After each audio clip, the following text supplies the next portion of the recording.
Assalamu alaikum warahmatullahi wabarakatuh.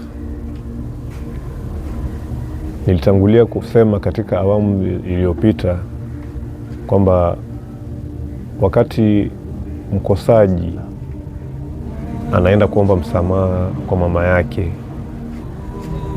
ashirikiane na ndugu zake, awe pamoja na ndugu zake, waende pamoja kama ndugu kwa mama yao.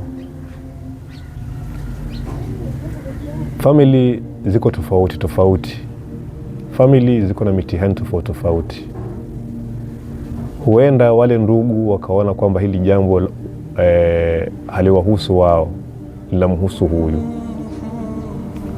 Huenda wakapuuzilia hilo jambo, lakini kufanya hivyo watakuwa wanajidhulumu nafsi yao, watakuwa wanafanya makosa, kwa sababu wote wanatokana na tumbo la huyo mama.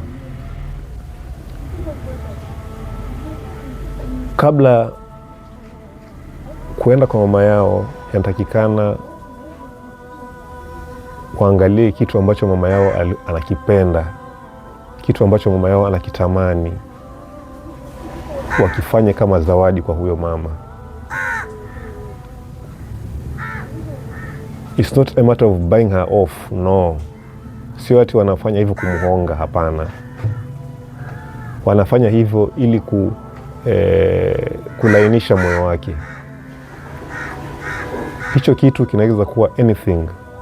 Inaweza kuwa gari, inaweza kuwa nguo, inaweza kuwa trip ambayo mama yao ameitamani kwa siku nyingi.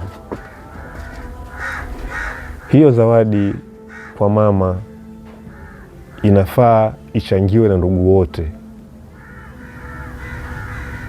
Ni kweli mkosaji anafaa achukue the lion's share ya hiyo gharama.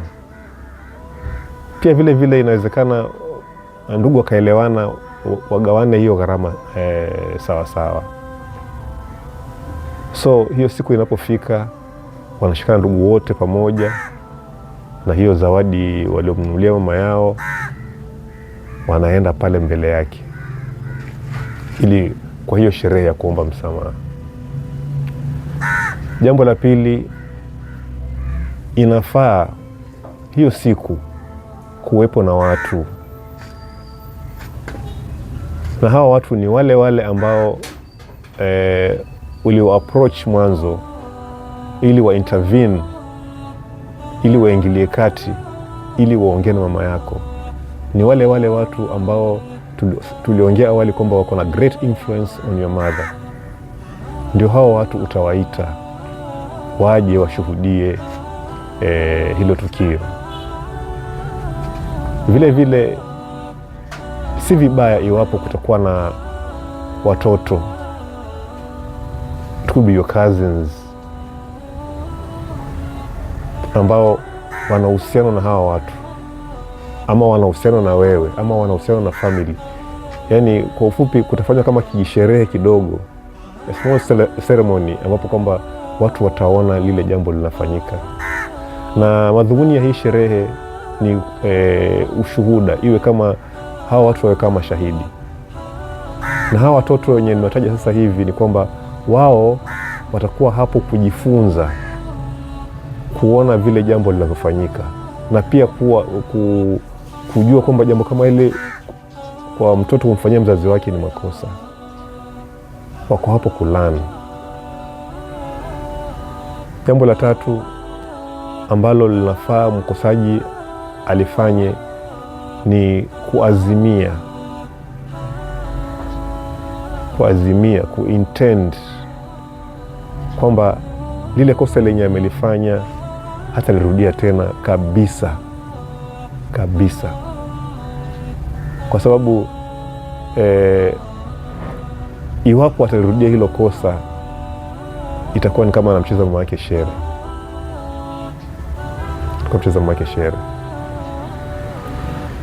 Na jambo lingine ni kwamba wakati mnaenda kwa mama yenu kwenda kuomba msamaha, you should be sincere. Hili jambo nimeshalitaja mbeleni. Ile sincerity mama yenu ataiona na atajua mwanangu ama wanangu wako sincere na hili jambo, hapo kutakuwa na emotions. Wewe kama mkosaji, kama uko sincere kikweli, kidhati, kihakika, utalia, utatokwa na machozi. Kama uko sincere kihakika, utatokwa na machozi. Na ndugu zako vile vile watalia.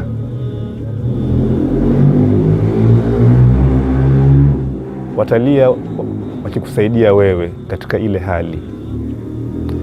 Na katika hiyo hali pia mama yenu, mzazi wenu aliwazaa, kwa kuona nyinyi mnalia, kwa kuona nyinyi mnadhalilika, kwa kuona nyinyi mna huzuni, kwa kuona nyinyi mna majuto, hata yeye atalia, atatoka na machozi. Akitoka na machozi, hapo itakuwa ndio bora, itakuwa hivyo ndivyo vizuri. Kwa nini? Haya machozi yenye atatoa wakati huu, wakati wa hii sherehe, wakati wa kuomba msamaha, yatadisqualify, yatafuta yale machozi yenye alitoa mbeleni wakati umemkosea, na hiyo itakuwa ni afadhali kubwa kwako. Hata sio lazima aseme nimekusamehe, sio lazima aseme hivyo, lakini ili kutoka na machozi tayari hiyo amekusamehe 100%, kuonyesha kwamba amekuhurumia na amerudisha imani yake kwako na anakupenda, kwa sababu hawezi lia ikiwa hakupendi. Na ni kweli people are different. Some people are emotional, some people are not.